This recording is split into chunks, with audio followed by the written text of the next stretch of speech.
Underworld 6 rise of the vampire. पूरी कहानी हिंदी में। सदियों से अंधेरी दुनिया में एक न खत्म होने वाली जंग चल रही है। एक और वैम्पायर हैं जो अपनी ताकत, चालाकी और हुकूमत को बनाए रखना चाहते हैं, और दूसरी ओर लाइकन, वेयरवुल्फ, जो अपनी आजादी और अस्तित्व के लिए लड़ रहे हैं। इन सब के बीच एक औरत हमेशा सबसे अलग और मजबूत खड़ी रही है, सेलीन। वह वैम्पायर योद्धा है जिसने कई बार अपनी जान पर खेलकर दोनों नस्लों को बर्बादी से बचाया। पिछली फिल्म ब्लड वॉर्स के बाद कुछ समय के लिए दुनिया में शांति थी, लेकिन यह शांति ज्यादा देर नहीं टिक सकी। कहानी शुरू होती है एक रहस्यमयी लाल चांद से, जो रात के आकाश पर प्रकट होता है। पुराने ग्रंथों में लिखा था कि जब यह लाल चांद दिखेगा, तब एक नया वैम्पायर राजा जन्म लेगा, जो या तो सबको एक झंडे तले लाएगा या पूरी दुनिया को अंधेरे में डुबो देगा।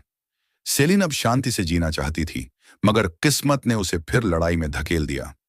लाइकन का एक नया और बेहद ताकतवर झुंड उभर आया। उनका नेता कोई साधारण वेयरवुल्फ नहीं, बल्कि हाइब्रिड है, आधा वैम्पायर और आधा लाइकन। यह हाइब्रिड इतना ताकतवर है कि न तो वैम्पायर और न ही लाइकन उसकी बराबरी कर सकते हैं। सेलिन को पता चलता है कि वैम्पायरों के पुराने किले में एक गुप्त किताब छिपी हुई है, जिसमें लाल चांद और आने वाले नए वैम्पायर राजा की सच्चाई लिखी है। वह उस किताब को पाने के लिए निकलती है, लेकिन रास्ते में उसे धोखा और साजिश का सामना करना पड़ता है।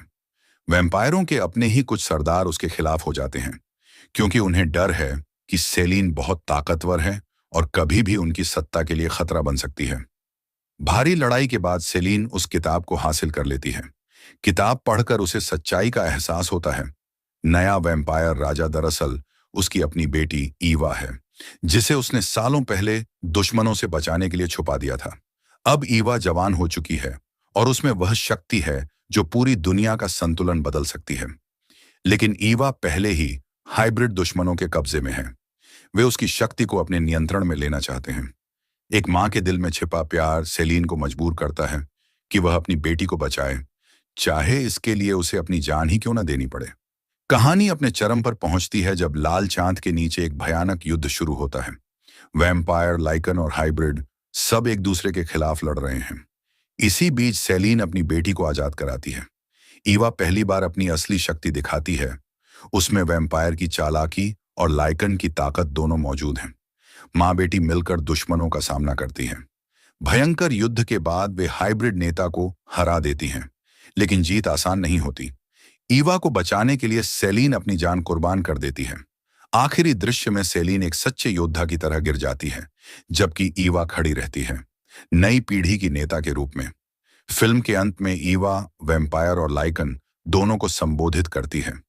वह कहती है कि अब समय आ गया है कि सदियों पुरानी दुश्मनी को छोड़कर वे एकजुट हों। अगर वे फिर से बंटे तो दुनिया बर्बाद हो जाएगी, लेकिन अगर साथ रहे तो एक नई शुरुआत होगी।